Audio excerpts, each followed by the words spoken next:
And yes, thanks for having me do this work. I'm hugely impressed by what I've been hearing there, and hugely impressed and slightly overawed by the scale of this challenge which our group has, because to my mind at least, the voluntary sector, or the social sector as I insist on calling it, has a huge part of the answer to the problems that we've been listening to. And the sense that we're getting in the work we've been doing so far is that this is the best of times and the worst of times for the social sector. It's the best of times partly because we've got a government which, we've probably never had a government which has been more philosophically committed to the work of charities and other social organisations, and which put more rhetorical and policy momentum behind the sector. There is also, I think, more widely sense in the country that the old model of centralised statutory provision as a response to social problems has kind of run its course, is intellectually exhausted and practically impossible. So there are reasons to be cheerful from that point of view.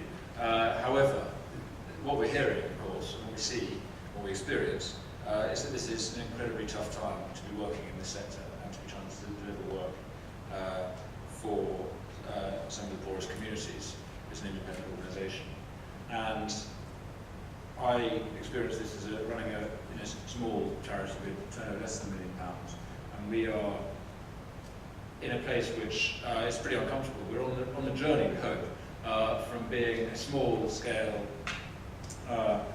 little one-man band or two-man band in the case of our charity set up with my wife 6 years ago with our little savings as a start-up, and that's it. And we're trying to get to the stage where we are sustainable and receiving ongoing funding from statutory and private sources, which make us properly founded as an organisation. It feels like we are crossing a desert, strewn with the bones of charities which have gone before, trying to get from small to big, from that low-level scale, which it is possible to survive on voluntary contributions, on pro bono help from friends and family, working on a small scale, vitally important as that work is, to get to the stage where there are large-scale contracts and an element of professionalism, frankly, in one's operations. So it's a very difficult stage to be in, and to our mind, that middle sort of stage of the sector is actually the lifeblood of the sector and of communities more generally. And if charities, social organisations, social enterprises can't operate at that mid-scale and can't make the journey from small to big, we've got a huge problem ahead of us. And there's an attenuation of the sector going on between stretching out, where there's a concentration of very small and very large charities and not enough of that middle ground. So that is a problem we're observing. Related to it, undoubtedly, and this is another part of the downside of life at the moment, is the not just the public sector spending squeeze, which we are familiar with, but the reduction in private giving, which is hitting charities very hard. And there was a report out in the last month showing that there's been a 20% reduction in individual donations to charities over the last year, down from 11 billion to 9 billion. And of course, remember that a large part of that total goes to medical charities, research charities. The funding available for the small poverty-fighting organisations which the CSJ is concerned with is shrinking. So what we're doing as a group is looking across the piece in this initial diagnostic stage of the work, looking first at commissioning, at the way that the public sector hands out contracts, and do they properly value the sector? Do they understand the particular needs and opportunities presented by social organisations in delivering public services and public goods? How is the interface between commissioners and the sector going? Does payment by results offer a way through and an opportunity? Certainly it does. What about the need for working capital to get the work going through a small outfit like us? Following on from that, social investment, does that offer the answer to that issue of upfront funding for payment by results contracts? There is a huge amount of excitement right now around kind of hybrid finance models and getting private capital involved services. I find it all very exciting. But as a witness who came to us the other week to our working group said, rather risque analogy, says social finance is like sex at school. Hardly anybody's doing it, everybody's talking about it, and nobody's doing it very well. And it does kind of feel like that. It's a very exciting area, but it's not happening a lot, and there are indications that the work that is going on in that field has got problems. That actually does prompt a question for us, which is, should we actually be encouraging school students to have sex, as it were? Should charities, social projects, be involved in these complicated finance instruments? Should we be engaging in the corporate sector in that way? And if we do so, how do we protect what might be regarded as the essential value of the social sector, which is the heart of it, the sacrificial element, the fact that people are doing it not for themselves, not for profit, but for their recipients.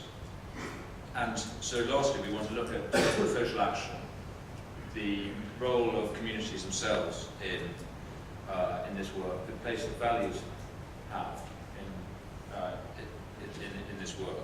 And I would just note on that point, another reason to be cheerful at the moment is the new and very demonstrable openness to the faith sector in the provision of public services and public goods. Now, lastly, just to wrap up, for me, ultimately I am optimistic. I think that the voluntary sector, the social sector, does offer a huge amount of opportunities, and there are opportunities for us. And principally, that is because we offer what I think of as a strength-based vision of social change. We are not fixated on problems and needs and failures in the way that the statutory sector has to be. Our concern is not to reduce official statistics of social breakdown. We believe in the people that we're working for, and we are concerned, yes, to address their needs, but because we actually believe in them and believe in the contribution that they can make. And I was very touched by Norway's point about the contribution that addicts benefit addicts could actually make to our society, not simply by reducing costs of social failures, taking those about welfare, but by the contribution that they can make to their communities. And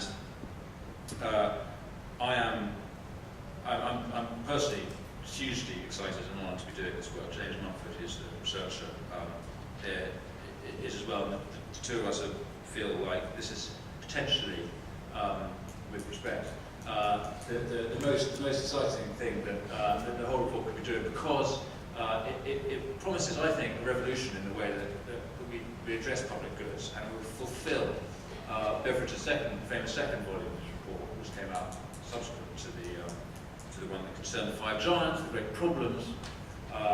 We are concerned about finding these solutions and emphasising preventative rather than curative dimension of the work. So, thank you very much for having me do this work.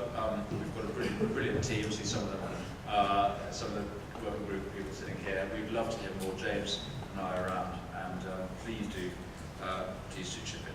Thanks very much.